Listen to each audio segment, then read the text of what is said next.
Yo, what's good, fam? Seemlytuber back, and today we're tackling a theory, well, more of some nonsense that just boils my blood every time I see it pop up on my timeline. You know the one. People out here in 2025 still comparing Bleach's ending, specifically the Thousand Year Blood Water arc, which is the actual ending of the anime and manga, to the infamous train wreck that was Game of Thrones finale. And then they hit you with the ultimate insult. Bleach had the worst payoff in anime history. Oh, excuse me? Worst payoff? Fam, what are you talking about? Did you even read anything? Did you even watch everything? Because today, we are not just debunking this baseless theory. We're taking it out behind the woodshed and putting it to rest. Like Old Yeller, once and for all. Bleach's ending is not Game of Thrones. And if you think it is, you haven't been paying attention. Get ready for the truth, because we're about to set the record straight. Let's get it. Alright, let's be real for a second. We all know the pain. Game of Thrones, a cultural phenomenon and absolutely titan of television that utterly collapsed in its final season. Character arcs were rushed beyond recognition. Established lore was disrespected. Major plot points were abandoned, and literally nothing felt earned. Daenerys turning into a villain in 2 episodes, Jon Snow becoming a glorified extra, the Night King being dispatched with a whimper. That was a betrayal of years of storytelling. That was a true worst payoff. Now, let's talk about Bleach. Did the final few chapters of the manga feel rushed? Yeah, absolutely, we can admit that. Tite Kubo himself had health issues and there were external pressures. Chapter 686, the very last one, definitely zipped through the resolution, skipped some fights, and left a few threads hanging. We all felt that initial sting of an ending that seemed to arrive too quickly. But here's the crucial, undeniable difference, fam. Bleach didn't just end there.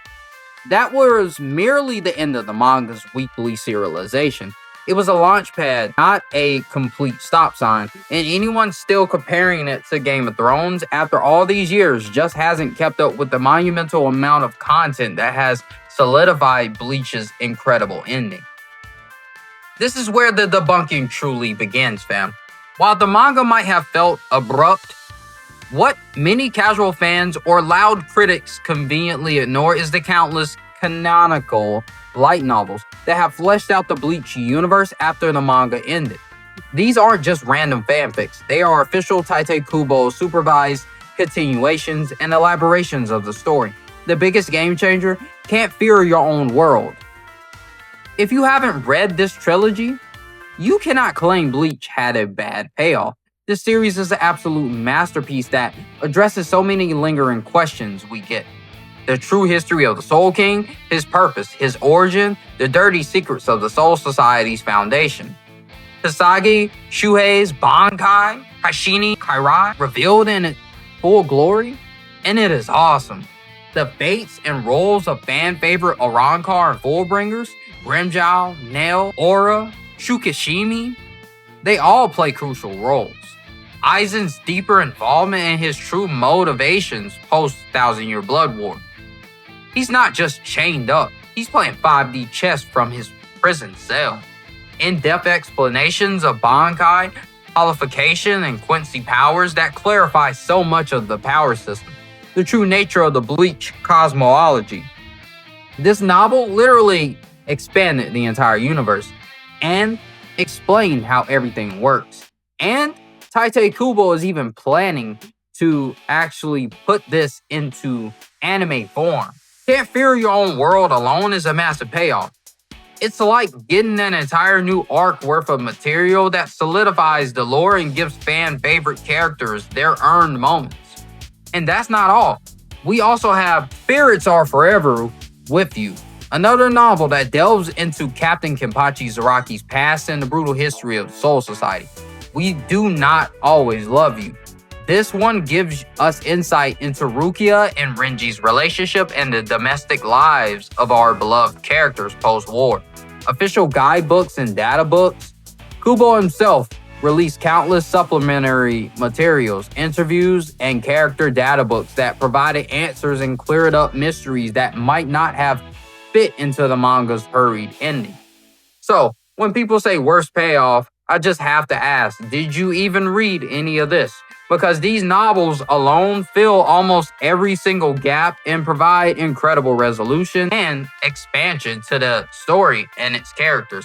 It's not a bad payoff if the story continued and was fleshed out in other mediums. Beyond the novels, let's talk about the actual manga ending itself and what came after. Yes, chapter 686 felt fast, with the time skip showing the characters settle down, some with new families, while some found it abrupt. It still gave us a sense of peace and closure for the main cast. But then, Kubo hit us with the ultimate mic drop for the future. The No Breaths from Hell one-shot chapter. This isn't just an epilogue. This is a direct canonical continuation that blew the doors wide open. It confirmed the existence of Hell as a functioning hierarchy, implied that deceased captains and powerful soul reapers are sent there after death, introduced a new set of incredibly powerful threats, and fundamentally changed the cosmology of Bleach yet again. This one shot isn't just a teaser, it's a clear setup for a potential Hell arc that could be coming soon. How can you say worst payoff when the story literally hints at a whole new major saga? And let's not forget the anime. The Bleach 1000-Year Blood War anime is doing exactly what fans needed. It's taking the rushed ending of the manga and adapting it with more detail, more emotional weight, more epic fights, like the Squad Zero battle that was severely cut short in the manga, and potentially even adding new Kubo-approved scenes that weren't in the original manga. This anime adaptation is the ultimate payoff, giving the story the proper pacing and visual spectacle it always deserved. It's rectifying the issues of the manga's conclusion, not replicating them. So fam, let's summarize this debunking. The argument that Bleach had the worst payoff and is comparable to Game of Thrones is fundamentally flawed. Game of Thrones genuinely ended badly, disrespecting its own characters and lore. Bleach, while its final manga chapter was rushed, was immediately and extensively expanded upon through canonical light novels that filled countless gaps and added immense depth. It then provided a canonical epilogue chapter that opened the door to a massive new arc, the Hell arc, showing that the story is far from over, and the 1000-Year Blood War anime is giving the manga's ending the proper fleshed out adaptation it always deserved. They're even adding in fights that weren't even in the manga. To say that it was a rushed ending is, disrespectful. People who perpetrate this theory simply haven't done their homework. They haven't read Can't Fear Your Own World. They haven't caught up with the Breaths from Hell one-shot. They're judging a multifaceted story solely on the rushed final pages of one of the mediums, ignoring the wealth of official canonical material that completed and expanded it. It's like judging a 12-course meal based on only the speed of the last bite, which is crazy because to say that you've read 300 plus chapters and then you're talking about episodes and 300 plus episodes and chapters, and then to not even take the time out to actually look into what else was done in the manga and done in the actual story of Bleach shows that you're not really a Bleach fan. You just want to find things to complain about with it. Bleach's story, when viewed holistically through its manga, novels, and the ongoing anime, is incredibly complete, vibrant, and poised for an exciting future. It's a testament to a world that keeps giving, long after its initial serialization.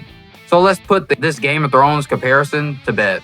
Bleach is in a league of its own, and its payoff, when you actually consume all of it, is nothing short of incredible. What do you think, fam? Have you read the novels? Are you hyped for a potential Hell arc?